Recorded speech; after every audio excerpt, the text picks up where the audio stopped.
Live with CDP Sports Talk, a weekly sports and entertainment podcast sponsored by Barry Cullen Chevrolet. Live on YouTube, Facebook, Twitter, Twitch, and LinkedIn. And on audio via Apple Podcast, Google Podcast, Spotify, Anchor FM, iHeartRadio, Amazon Music, Radio Public, and TuneIn. Now, here's your host, Chris Palme.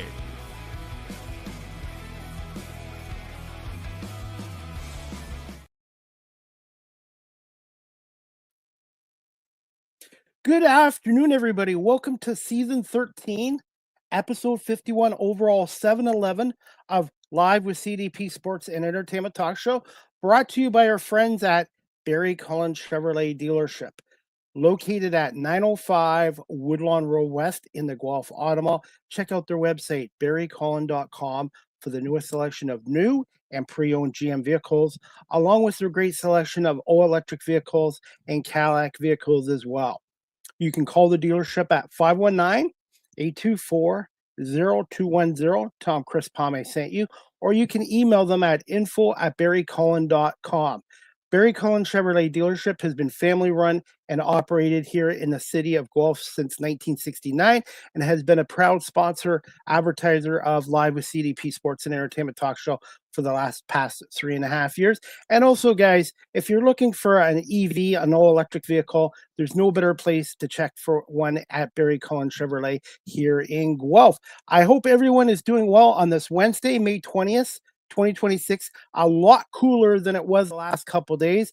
I'm not complaining because I'm not a fan of summer heat anymore, but I'm excited to have our guest on today. This is his 5th time. He's a friend of mine. He's one of the best play-by-play announcers in the Canadian Football League. He is the co-host of the morning live show on CHCH News, and he's also the play-by-play announcer for the Hamilton Ticats of the CFL on the Ticats Audio Network, and he is a big Toronto Maple Leafs fan as well. Rick Zamperin will be our guest today, and I'm going to bring him on right now. Wow, hold the applause. Well, you know what? In the old days, I probably would have used the boo button because Toronto-Hamilton rivalry. Yeah, I wouldn't blame you either. That would be well within your means to do so. But hey, welcome back to the show, Rick. And it's so great to have the Canadian Football League back in training camp right now, too. You know what? It was awesome on Monday, tuning in to CFL Plus and watching the Stampeders and the Rough Riders preseason game number 1. I know the starters or the projected starters didn't get a lot of playing time, but I was all in. Like, football's back. Guys were hitting each other. We had one color versus another for something that didn't really mean anything in the grand scheme of things when it comes to wins and losses and points in the standings. But players are fighting for jobs, coaching trying to find the right mix. Canadians trying to make themselves known. Those rookie Canadians coming in to say, hey, I can play in this league. I can be, a contributor in this league. It's just nice to have football back. I know you mentioned the warmer weather too. Yeah, it was extremely hot the last couple of days in Southern Ontario, but the cooler temps are here. We're going to have maybe some rain on Saturday for Tiger Cats Argos preseason game number 1 at Hamilton Stadium, which you can hear on the Ticats Audio Network. So football's back. I'm all charged up and ready to go. Rick, I want to get your thoughts on this too, and I would like to ask a coach. Obviously, football's changed a lot. It's a lot safer for the players than it was years ago. Mm-hmm. Do you find it takes a couple games in the regular season for the tackling? Because obviously they're not doing the tackling in the training camp. Do you find it takes a couple games for the guys to get used to the physicality of the game again? I don't know if it takes a couple of games. I think for certain players are elite tacklers, right? When they get you, you're going on the ground. I mean, and it doesn't take a teammate or two to help them do that. So if you're an elite tackler, you're going to be, getting those guys in game number 1. For some guys, especially, and I don't mean to knock them, but especially the rookies in this league, whether you're a Canadian rookie or you're an American who has some experience in the NFL or the UFL or just the NCAA, and coming up here and, going through the rigmarole of training camp. And sometimes I'm sure they feel like a piece of meat going from one station to the next and, weigh-ins and all that kind of stuff. But at the end of the day, when the whistle blows and you're not able to execute whatever you're asked to do, coaches are going to look at that and say, I don't know if that person is cut out to be on this team in whatever capacity that is. if it does take guys a couple of games to get used to that, then they might find themselves in the practice roster or in a backup role. The Canadian Football League, I know, is 18 games long. It is a marathon, not a sprint. And sometimes you have to be patient with those guys who can't execute what the coaching staff is asking them to do. But I understand where your point is coming from, because there's not a lot of tackling in training camp. And that's probably a plus. Not probably, it is a plus for the players. They don't want to get hurt. They want to showcase what they can do on the field. They want to prove to the coaches in the front office and whatever city they're playing in that, hey, they can be a key player on, team A, B, or C. So I'm intrigued always in the first month, and that's about 4 games or so, depending on whether you have a bye week or not, which players are executing, which phases of the game are maybe ahead of the curve. Is it the offenses coming out of the gate? Is it the defenses because the offensive timing isn't there? Is it special teams because, it's a really focused, concentrated part of a training camp practice? It'll be interesting to see how each team kind of, sees what they can do in the first couple of games and then make those tweaks, whether it's from a personnel or a scheme part of the game. Rick, I know the CFL has been at 2 preseason games for a long time. Do you feel personally, as a broadcaster, 2 games is, in your opinion, enough for the coaching staff to evaluate players? 2 games? I'm not saying go back to 4 or 5 or 6, but 2 games really is not much time to assess players. Yeah, it's not a lot, to be honest. And, as a fan, I don't want to see 1 or 2 more preseason games. If anything, you might just want to see 1. But I get it. You want to play 1 at home. You want to play 1 on the road, especially for newcomers to the league. You want to get entrenched into the whole pregame preparation. Coming out of the halftime, going into the half, all that kind of stuff matters, especially to newcomers in the league, because they might be used to that in a college or even NFL standpoint. They know when halftime comes and how they get ready, but certain teams and certain coaches might do it a little bit differently. Also, you want to get used to your surroundings. A lot of the guys coming from the USA who've never been to Canada, this is all new to them. Not only is it a new league with new rules and an extra guy in the waggle and 1 yard off the ball, it's you're in a new country, you're in a new city of a bunch of new teammates that you're trying to get ingrained with, and a new coaching staff, and trying to understand all this terminology. There's a lot to throw at these players, and to have just 2 games is not a lot for them, because they might in that 2 games get 3 or 4 or 5 or maybe even less plays for them to say, hey, I'm here, I can make a difference. So from one aspect, for the fan aspect, I don't think they certainly don't want more exhibition or preseason games. From a player's perspective, it's not a lot of time to get ready and to showcase that you belong in this league. What's the latest on the naming rights for Hamilton Stadium? Is there any talk of a corporate sponsor for the stadium this year? You know what? I haven't heard. That's a great question. That's something that I haven't really been focused on the last number of weeks. I've really honed in on, what's happening on the field, but I'm certain they have a few irons in the fire. Some might be hotter than others, and who knows? They might announce something tomorrow. I don't have the inside scoop as to what the new stadium name is going to be. I'd love it to be something, because that means revenue for the Hamilton Tiger Cats, and that's never a bad thing, especially in the Canadian Football League. So your guess is as good as mine. I thought the partnership with Porter Airlines last year, on the whole documentary, the mini-series that Stephen Brunt was a huge part of and was narrated exceptionally, and some awesome highlights and behind-the-scenes stuff that I think fans really gobbled up.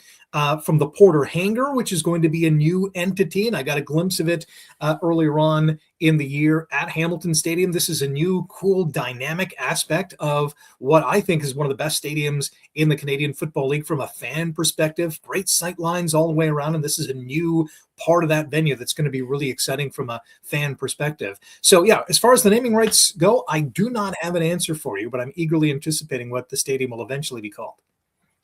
Rick, I know there's a lot of changes with the CFL, and we'll talk about those in a couple of minutes.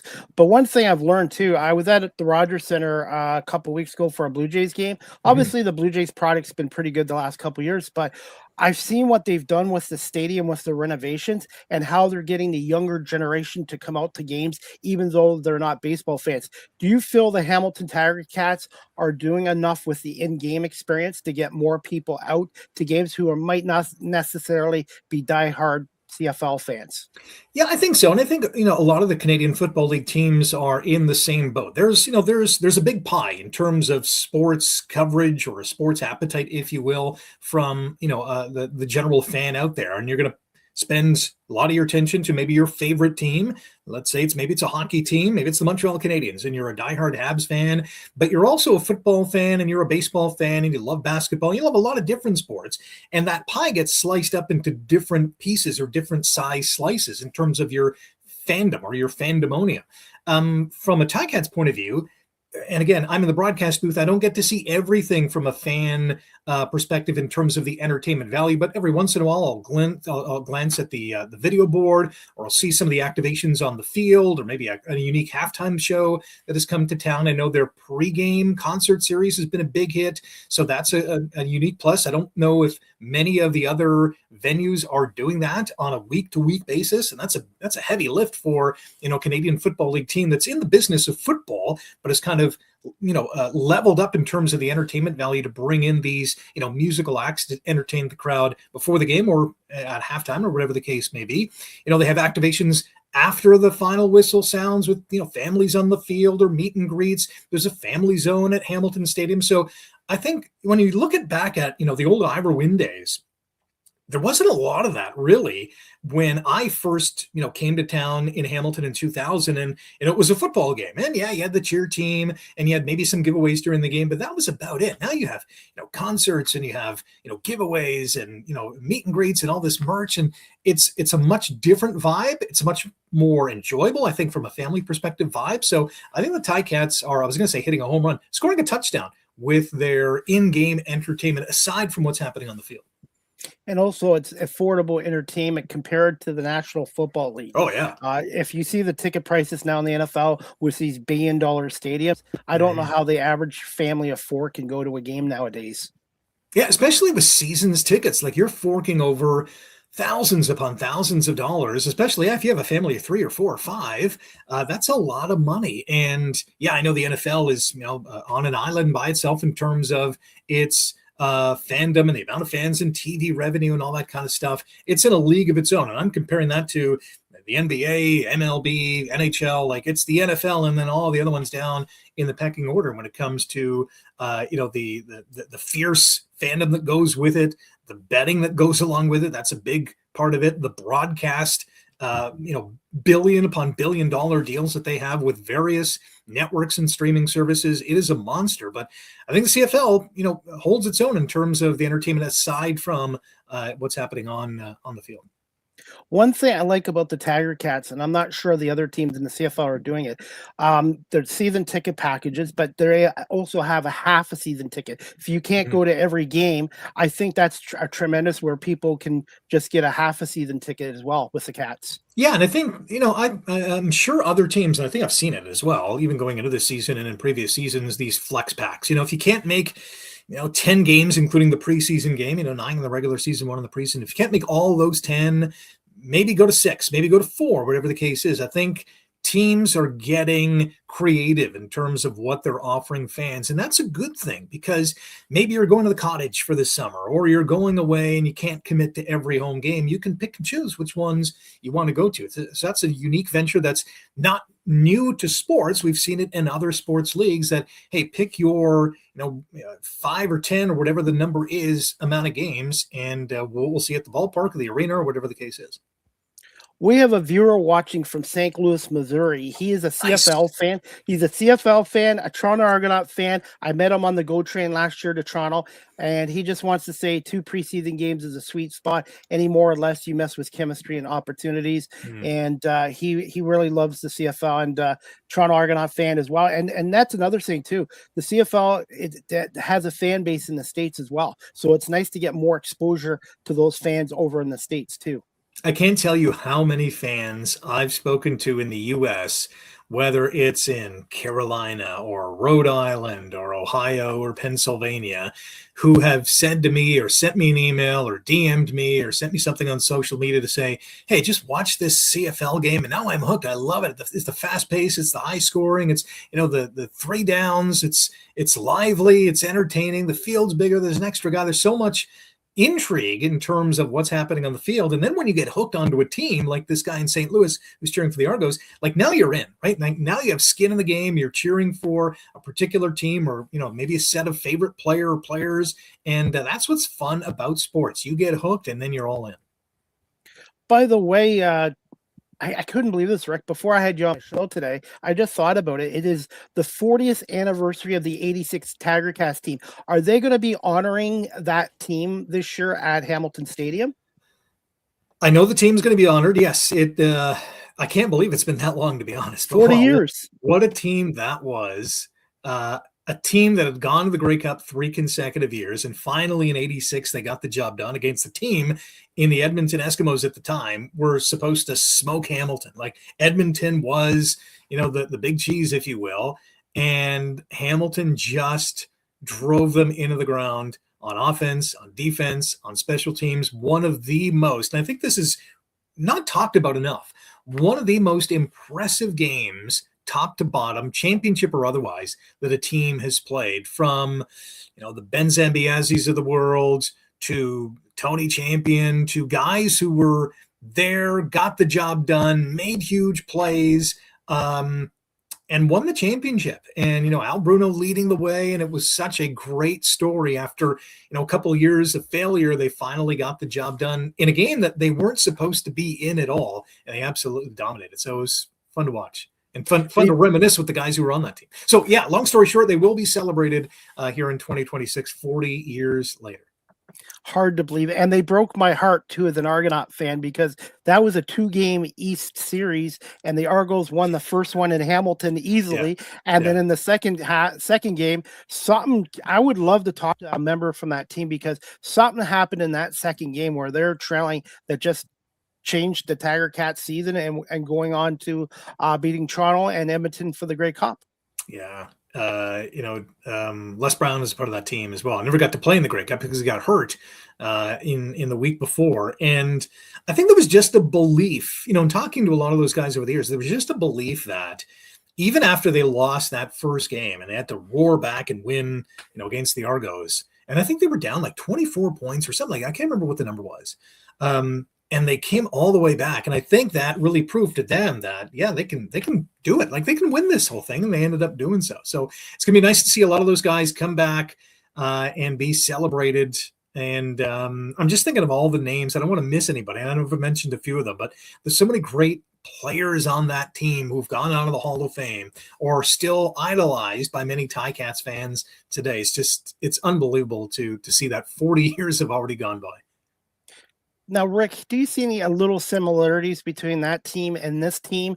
Because obviously the Cats back in the 80s had their setbacks in 84 and 85. The Tiger Cats last year obviously had their disappointing 3-point loss to Montreal at home. Do you see a little similarities? Yeah and no. I think, part of me says yeah, because this team had at least a couple of years ago been knocking on the door, made the Grey Cup final a couple of times, unfortunately lost to Winnipeg those 2 times, including that one time in overtime. I think from a talent perspective, they're certainly maybe on par. I think this Ticats offense would be better than the 86 offense.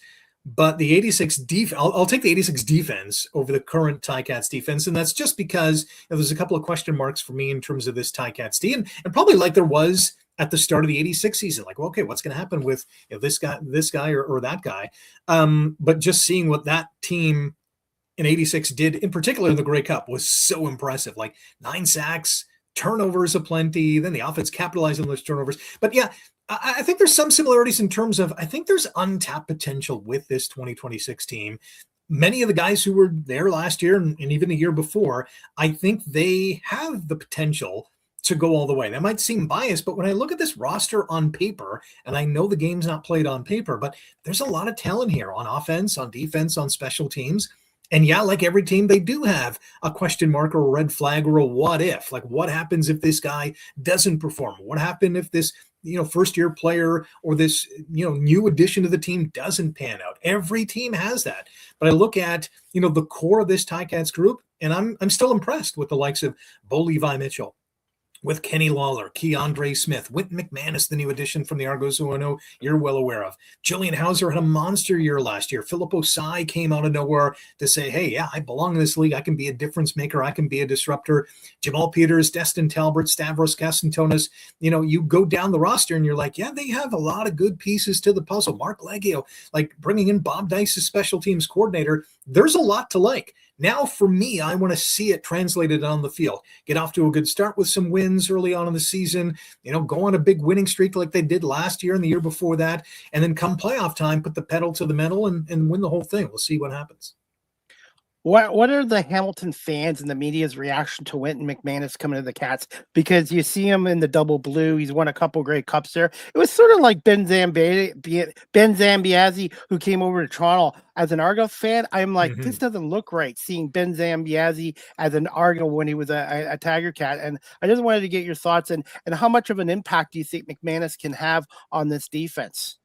Well, I'll say seeing Wynton McManus in black and gold is going to look way weirder to the Argos fan than it does to the Tiger Cats fan, because we already love the guy. This is, I think, a player that many Ticats fans secretly admired because he is so good. And I say he is so good. There's no was in that sentence. I know he's, on the wrong side of 30, but here's a guy who is still physically able to do so. And I know, the days of maybe him playing all 18 games are long gone. But at the end of the day, he has the smarts. He has the physical tools to not only go tackle to tackle, but sideline to sideline. He's still always around the ball. He makes big plays. He creates turnovers. He is an outstanding voice and leader on the defense already. I'm seeing all pluses. I loved how he played in Toronto. Loved how he played in Calgary even before that and winning the Grey Cup with the Stampeders. He's a guy that when he's on the field, you have to take note. When you're an offensive coordinator, when you're an opposing quarterback or an offensive line, where is he? Where is Wynton McManus? What is he going to do? How are we going to get around him or avoid him if we can? He's going to be a big piece to the puzzle. He's replacing a guy in Devin Verisuk who was raw but impactful last year in his rookie campaign in the Canadian Football League. He's nominee for the top rookie in the league last year. He's trying to make a name for himself in the National Football League, and you can't blame him for trying to do so. He's a young guy with a lot of untapped potential, so best of luck to him. But when McManus comes in and says, all right, I'm in the middle of this defense, let's rock and roll, let's do this. So I think the Ticats defenders on the unit right now, even the ones that were here the last couple of years, they're looking to Wynton McManus to say, all right, we're jumping on your back. Let's all do this together. It's going to be fascinating to see right out of the gate how effective this defense is with McManus in the middle. Now, the Tiger Cats were active in free agency. What are your thoughts on bringing in Trey Ford, Curly Gittens Jr., another former Argonaut? And who I like the most is the wide receiver, special team returner who killed the Argos a number of times with returns for touchdown, Mario Alford. I think that was a great addition to your special teams, too. Well, I'll go one by one here. I mean, Trey Ford, I think, you talk about a lot of untapped potential. How high is his ceiling? And truth be told, if the Ticats had their druthers, Trey Ford would not see the field because Bo Levi Mitchell would be so explosive like he has over the last number of years. They wouldn't need Trey Ford, but they're going to need him. They're going to utilize his talents because he's an ultra athletic guy at the quarterback position who can be a difference maker, whether it's short yardage goal line situation, or the Ticats want to throw a wrench at an opposing defense with something unique or special that Trey Ford can do that Bo Levi can't do, aka with his feet. That's going to be very interesting to see how they utilize Trey Ford and how they proactively utilize Trey Ford. If he's in because, and I don't even want to mention this, that maybe another quarterback is not able to go, I think Trey Ford has enough weapons around him to be successful. So I think that was a great addition because he's a much different quarterback from Bo Levi. And he's even a much different quarterback than Jake Dolegala, our third string quarterback in Hamilton, who's a great short yardage guy. And I think still has some upside in terms of throwing the football too. That'll be a unique wrinkle in the upcoming preseason games when those two guys are on the field. Curly Gittens Jr., I've been a fan of, and in his Argos days, certainly with Edmonton, another depth guy who can make some big plays on the offensive side of the ball. A Canadian that you can deploy in a starting position if you need that roster flexibility. A guy who can be a deep threat, He can be a possession guy. He can move the sticks. He can do a lot of different things. So I think that was a great pickup in the offseason. And Mario Alford, man, I mean, this guy is just a game wrecker. He changes the fields. You're suddenly, instead of starting on your own 15-yard line, you're starting at, the opponent's 44, and or he's bringing it to the house. He's a guy who can flip the field, create momentum, make a huge play, score almost at will. He's going to be fun to watch. Knock on wood, he's as explosive this year as he was last year. Looking forward to seeing him in black and gold. Now, the Tiger Cats lost some guys in free agents. Was there one particular guy you were kind of disappointed or sad to see leave? Probably only because he went back to the Argos and then he pooped on Hamilton and said Toronto is better than Hamilton, and that was Deshaun Amos. And I like Deshaun. He's a great player. I thought he had a good season with Hamilton last year. He was a solid contributor. Didn't lead the team in interceptions, but I thought was a guy who held his own and then some in the defensive secondary. And that's a position where, there is a question mark for the Tiger Cats. Who's going to pick up the slack where Deshaun Amos was last year? Is it going to be a Quavian White? Is another person going to, come out of the woodwork to say, hey, that's going to be my job? I thought Deshaun Amos was, a really good player for the Tiger Cats last year, especially on the defensive side of the ball, where at the start they were trying to find their footing, but it came real quick. They were the dominant force in the Canadian Football League in terms of turnovers and led the league and then some in scoring points off turnovers. So sorry to see him go, but that creates another opportunity for someone at McMaster University at training camp to jump in and say, all right, I'm taking this spot. That should amp up the Argo-Cat rivalry this year, too. Yeah, I should mention, too, Tim White was a spectacular performer for the Tiger Cats. Perennial 1,000-yard receiver, 4 straight seasons, a guy who was utilized in a number of different ways, whether it was at receiver, taking a handoff in the backfield via the sweep, or maybe a reverse or a double reverse, played some special teams, and just a great guy in the locker room as well. So I think he's going to be missed in Hamilton, and good luck to him in Winnipeg. And just thoughts on Greg Bell departing to Ottawa, and will Johnny Augustine, the former Blue Bomber, take over as the number 1 back on the Cats going into the season? Yeah, you know what? Greg Bell was a guy who, when given the opportunity, had had a handful of really outstanding games for the Tiger Cats. I thought he was above average in terms of catching the football out of the backfield.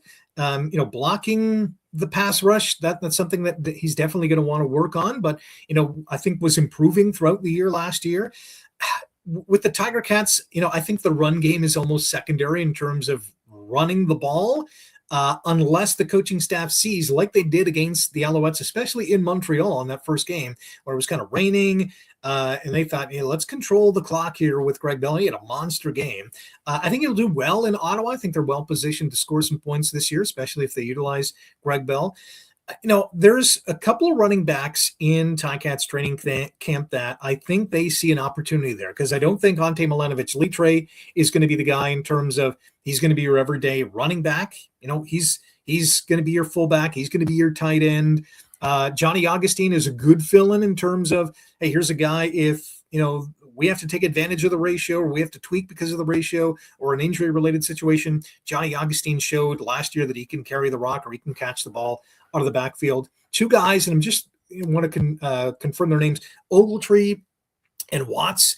Watts was on the practice roster last year, showcasing well at training camp. So is Ogletree, and these are 2 guys who I think they see an opportunity to come on in and try to steal that number 1 running back job. I would think that whoever doesn't get it maybe lands on the practice roster, or if they get hurt in one of the 2 preseason games, maybe the Ticats can tuck them on the injured list. So that running back position, and I mentioned, one of the defensive back positions, certainly, field corner also open. Those are probably the 3 spots I'm looking at to say, all right, who's going to step up and be that starter come game 1 on June the 4th?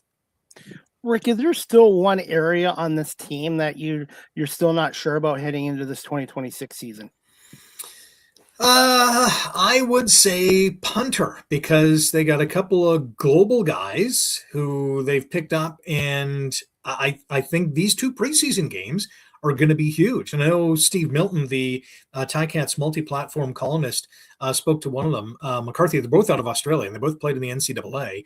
And, they're going to not necessarily get a wake-up call in terms of, what's in store for them come the preseason games, because punting is punting. There's angle punting in the Canadian Football League, as you know. If you can get it between the numbers and the sideline and you get it deep, you're doing a great thing. You don't want to obviously outkick your coverage, but these guys are going to be put to the test, and I hope they both get an equal amount of opportunities to showcase what they can do, because punting is a big part of the Canadian Football League, as we all know. Special teams is huge. We should never discount how integral, how pivotal the punting game is. It gives you field position. It could create a turnover if it's mishandled on the other side of the field. Your special teams unit is going to have to, recover that muff punt or whatever the case is.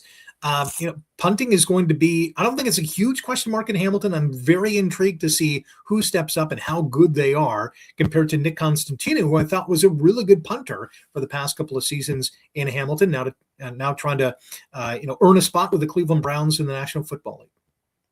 Rick, overall, how do you feel about this the Hamilton Ticats 2026 draft picks, and do you feel they might have addressed needs in those draft picks?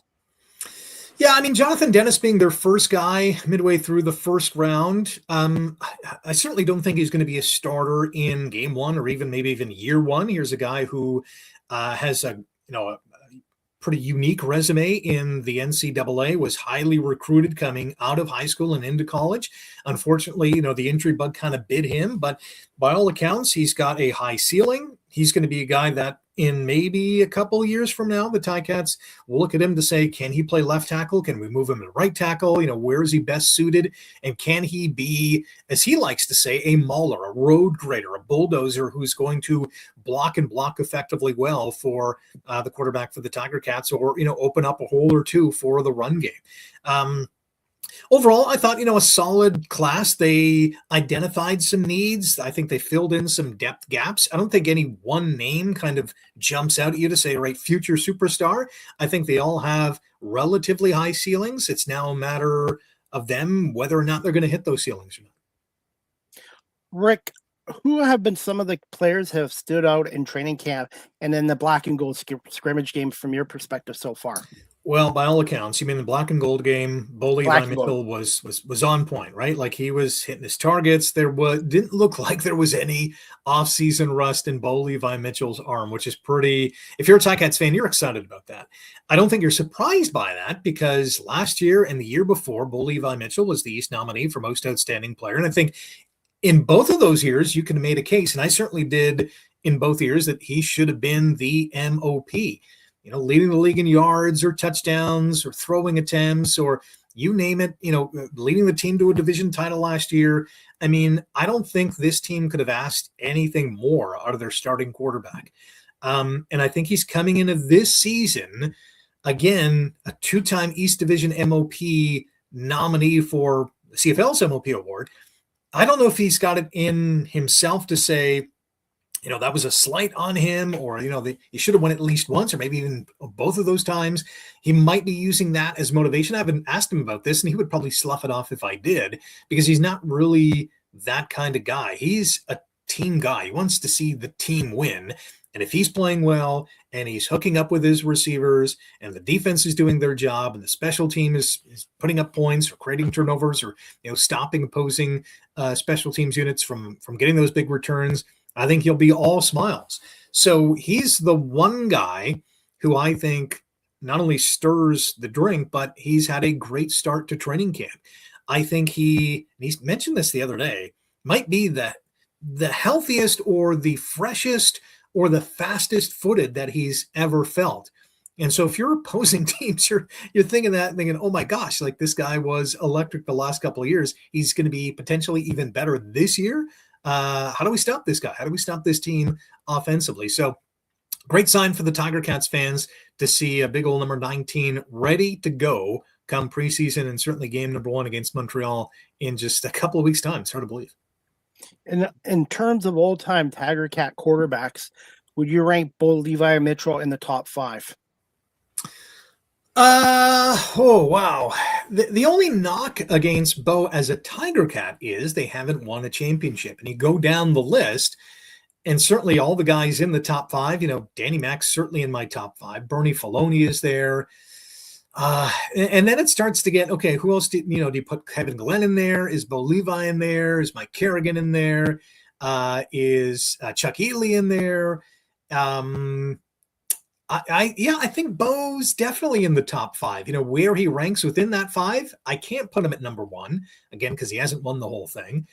But he might be as high as three. I might go McManus, Filoni, Bo. It's a great conversation. You can do it with every team, and you'll have a great debate as to who's 1, 2, 3, 4, 5, or who's even in the top 10. So yeah, great question. That's fun to think about. Would you put him in your top five?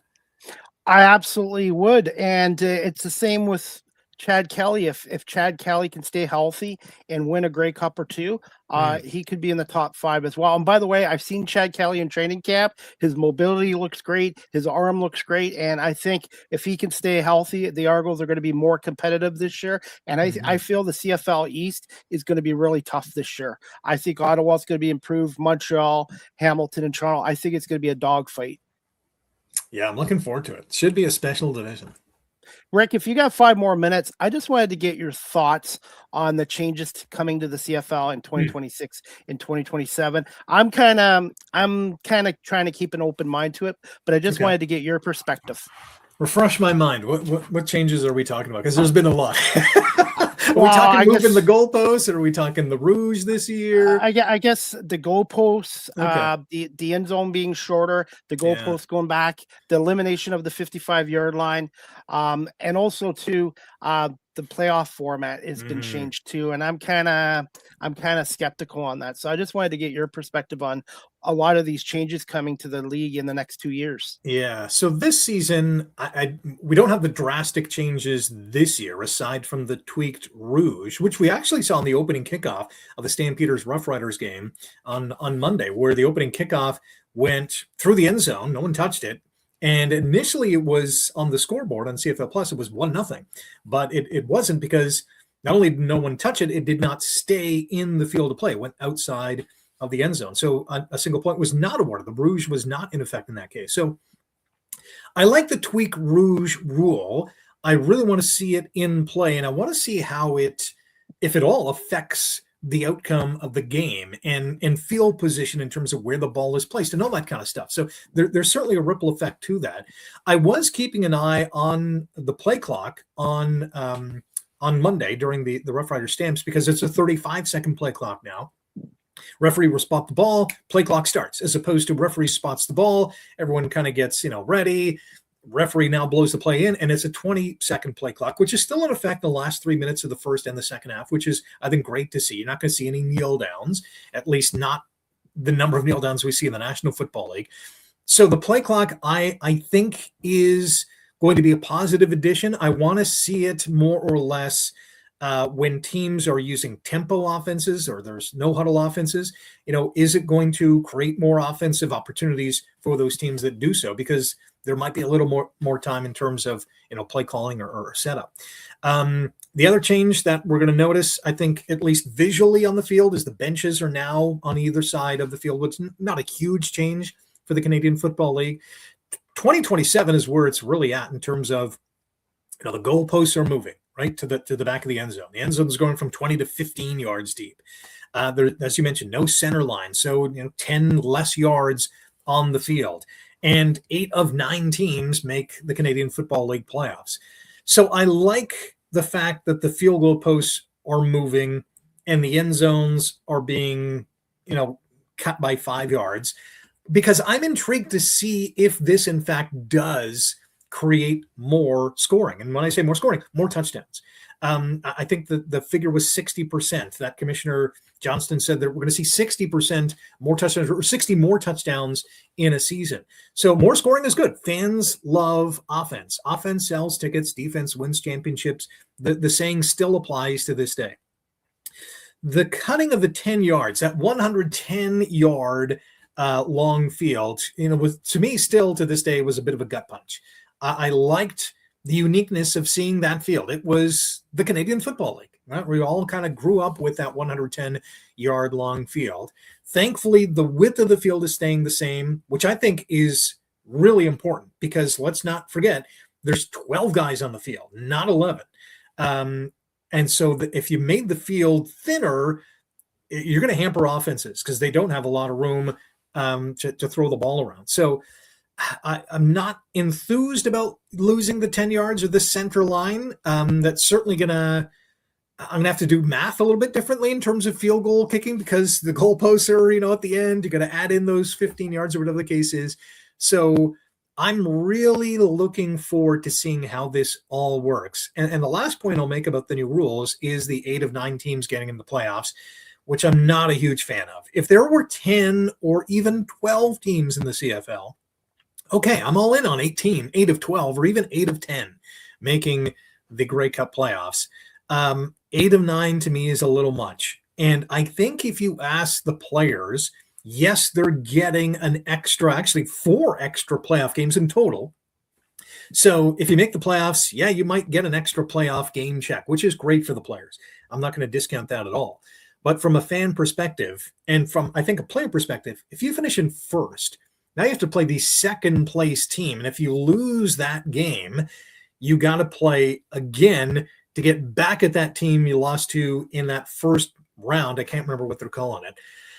I think another thing, too, is I think simple is better. And you look at some leagues in various sports that have not necessarily convoluted playoff structures, because the CFL playoff structure in 2027, not convoluted.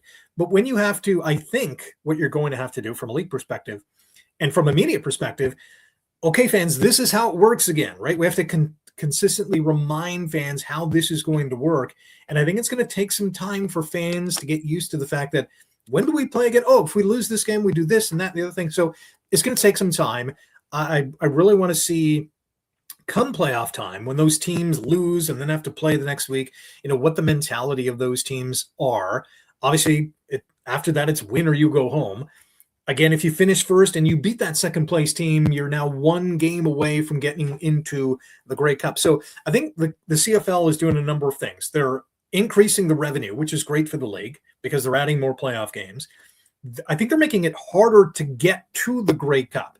And I think that, not necessarily to say that it's easy to get to the Grey Cup, but if you finish first, you just have to win 1 game and, you're into the Grey Cup final. I think it's harder come 2027 to win the Grey Cup. You got to survive this 18-game marathon. You got to be relatively healthy, be hot at the right time, win at least a couple of playoff games to get into the big game. It's going to be a lot tougher in 2027.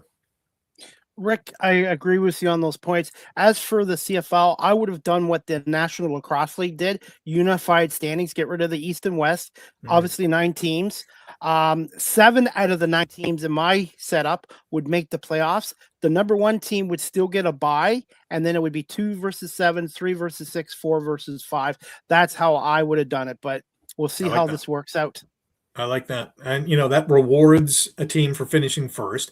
The devil's advocate in me, and I think maybe even those in the Canadian Football League would be, all right, if you did it that way, teams at the bottom of the standings, if they start the season, 3-8 and they're struggling, they've had some injuries, are fans going to continue to support that team knowing that, they don't really have a chance to get into the playoffs? The opposite side of that argument is don't be 3-8, right? Like be 8-3 instead. But, easier said than done in a league that is, rife with parity. There's a lot of parity in the Canadian Football League. There's a lot of parity in the National Football League as well. And there's some stinkers and there's some elite teams in both leagues. But at the end of the day, you just got to win come every Thursday or Friday or Saturday or Sunday or Labor Day Monday. Do you feel this new setup will make the regular season a little less irrelevant? Yeah, the 8 of 9 teams making the playoffs.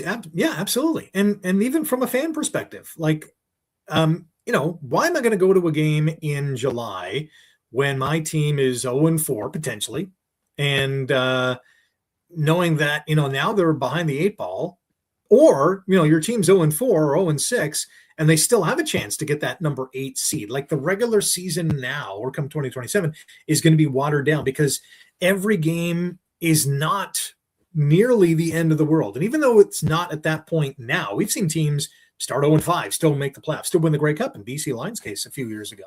It can be done. But I think going into the last month, you're going to have teams that are really comfortable and they're in playoff position. And yeah, they might still be jockeying for a number 1 or a number 2 seed, which I think every fan wants to see. But I think you're going to see those 6, 7, 8, 9 teams battling it out. And you're almost going to have two factions of, okay, my teams are comfortably in the playoffs. These teams are really struggling. Do any of them even deserve to be in the playoffs? You're going to have teams that are 5-13 making the playoffs, and that'll be a tough pill to swallow. If that 5-13 team somehow catches fire in the playoffs, goes all the way, runs the table, and hoists the cup at the end. We'll see if that happens.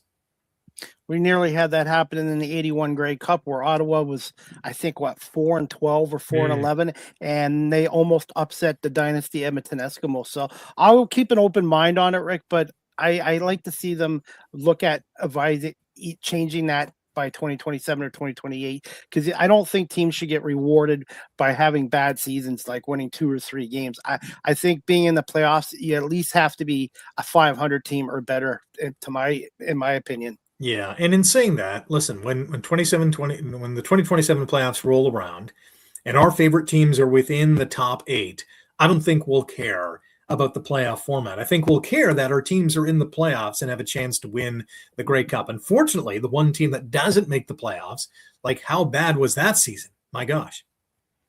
Rick, as we wrap up the show, can you just tell our audience about the 2026 Ticats Audio Network crew and what time the Audio Network will be on against Toronto this Saturday at Hamilton Stadium? Well, I think you have some of the graphic on the backdrop here, and yeah, you see the one guy who kind of dominates is Simone Lawrence with that big smile. He's back. He is so electric, so fun to broadcast with. Bubba O'Neill, our pregame, halftime, and postgame show host. Matt Buckner is back with half, and postgame analysis. Me and Sim in the broadcast booth. A lot of fun. Mike Daly's back. Louis Butko's back. Steve Milton is back, telling an amazing stories here, there, and everywhere. It's a great collection of, number 1, fans, number 2, former players in Sim and Matt and Buck, and guys who have some amazing stories. We like to have a lot of fun. Hopefully, we're going to have a lot of fun things to talk about in 2026 as the Ticats trying to end their 26-year-long Grey Cup drought. Kickoff, as we know, this Saturday at Hamilton Stadium's 4. We'll be on the air at 3 with a robust pregame show, halftime guests, post-game analysis. We'll talk to Coach Milanovic, a player of the game, as well. And there's a lot of cool content on the Ticats Audio Network as well on non-game days. We have Ticats This Week, Ticats Today, Milty's, always writing up some cool stuff or doing some awesome videos. There's a lot of great content on the Ticats Audio Network. Fun for everyone, and great information as well. Great storytelling on the way. I don't want to spill the beans on all the new things that are coming. You'll have to log on to ticats.ca and feel the fun, hopefully, in 2026. Should be a good ride. Rick, as we wrap up this show, this is a new segment called Ask the Host CDP a Question. Do you have a question for me to put me on the hot seat as we wrap this up? Yeah. What if, I have a number of questions, but I'll ask this. What if Chad Kelly does not play at least half the season this year? Do the Argos have a chance at making the playoffs? I do. I feel this team has improved the rosters through free agency, and I think the draft and Mike Miller seems to be a player's coach. All the guys I talked to really like him.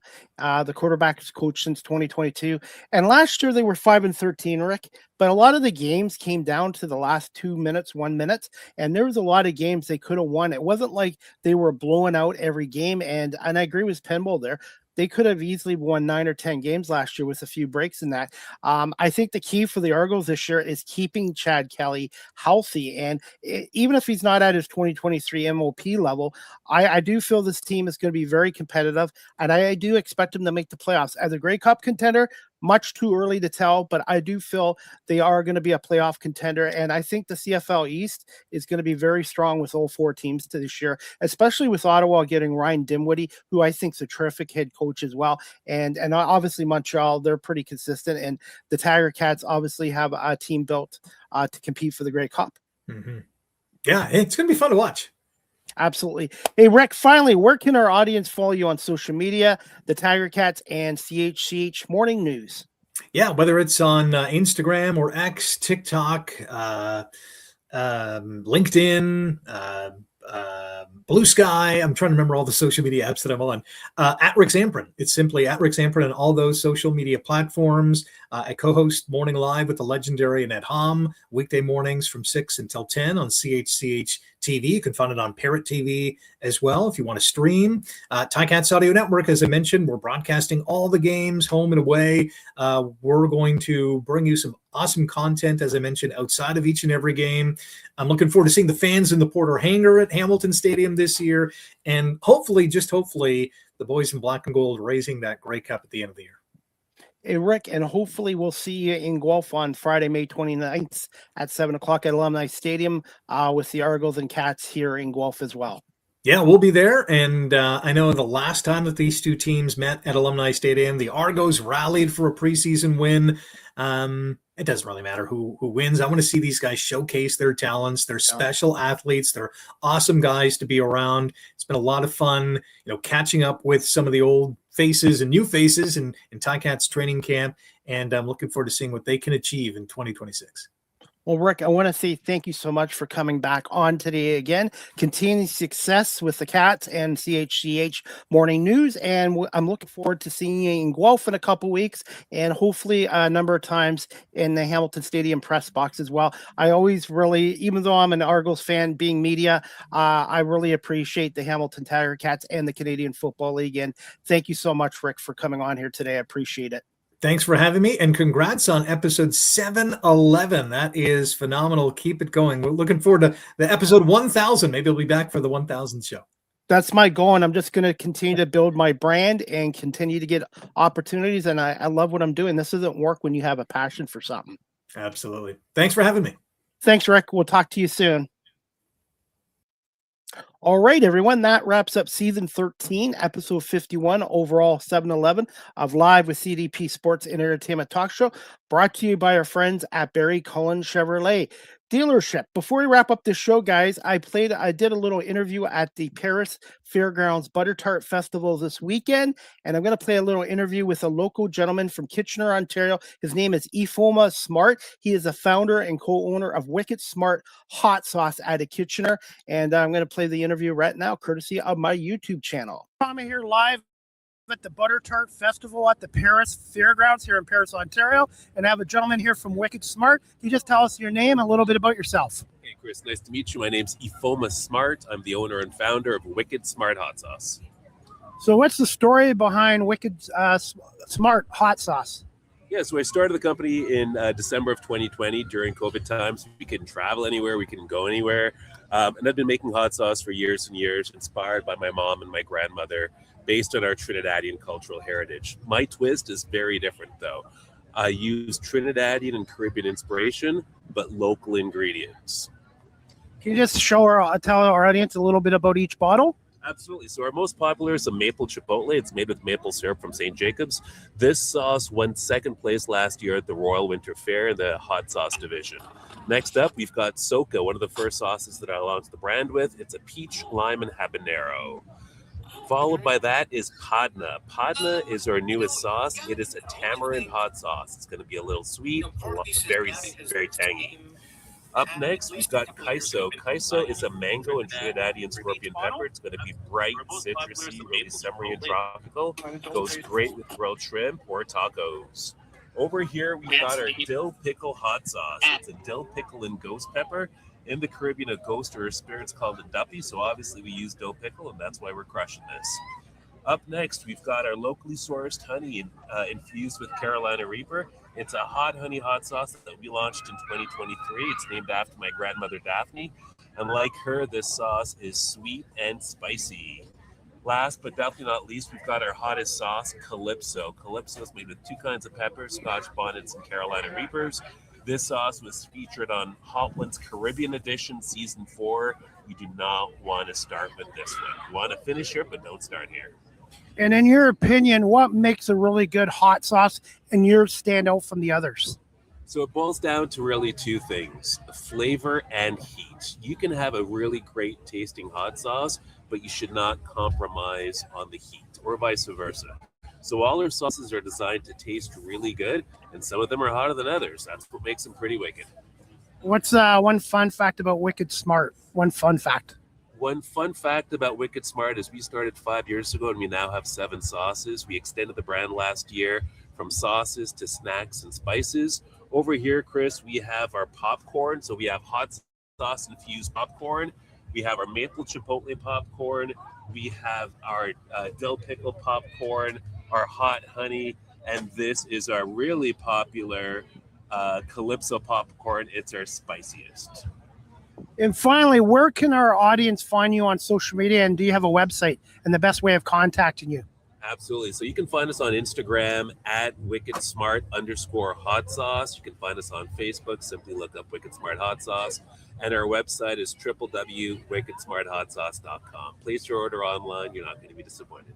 And you will be here tomorrow for the Better Times Festival on Sunday, May 17th. Absolutely. We've been doing this event for 5 years now. We will not miss it. We'll be here tomorrow from 11 until 4 p.m. And what do you like about this event the most? Community and butter tarts, of course. I wore my stretchy pants today. I'm going to have my stretchy pants tomorrow. I will definitely be going home with butter tarts tomorrow. Same here. Thank you so much for doing this interview. Appreciate it. Continued success. My pleasure. Thanks again, Chris. We'll see you soon.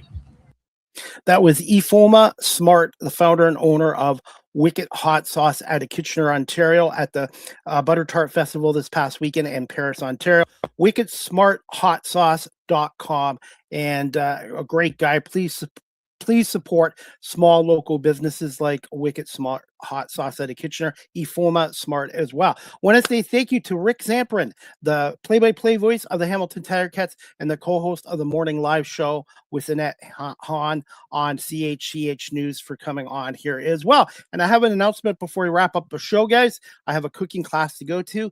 My next live with CDP Sports and Entertainment Talk Show, brought to you by our friends at barrycullen.com, will take place on Friday, May 22nd at 2 p.m. Eastern, with special guest Sean Belligent, the co-host of the morning show on the Woodward Sports Network in Detroit. Sean Belligent is going to come on and talk Pistons, Cavaliers with us. Where do the Pistons go from here? And also, we're going to talk about the 2026 Detroit Tigers, whether they should be buyers or sellers, and what they're going to do with Tarek Skudrow, whose contract's up at the end of the year. So if you're a fan of the Detroit Pistons, Detroit Tigers, check out Sean Belligent from Woodward Sports Network on Live with CDP Sports Entertainment Talk Show this Friday, May 22nd at 2 p.m.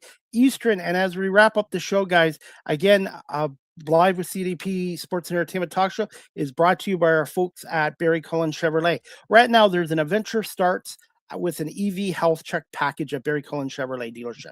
Each package includes a complimentary barbecue utensil, includes a 12-volt battery condition check, 70-point vehicle health check, tire rotation, underbody wash for $239.99 for cars and trucks. More details at barrycullen.com, or again, call the dealership at 519-824-0210. This offer ends on May 31st, 2026 as well. And that it wraps up today's show, guys. Again, thank you to Rick Zamperin from CHCH News and the Ticats Audio Network for coming on here. And thank you to the audience for watching this show live on Facebook, LinkedIn, YouTube, Twitch, X, Instagram, and also on my audio platforms such as Apple Podcasts, Spotify, iHeartRadio, Amazon Music, and Good Pods. I hope everybody has a great afternoon, and we'll see you back here on Friday, May 22nd at 2 p.m. with Sean Belligent from the Woodward Sports Network in Detroit to talk Pistons and Tigers with us as well. Again, thank you to Rick Zamperin, and we'll see you guys on Friday, May 22nd at 2 p.m. Have a great afternoon, everybody.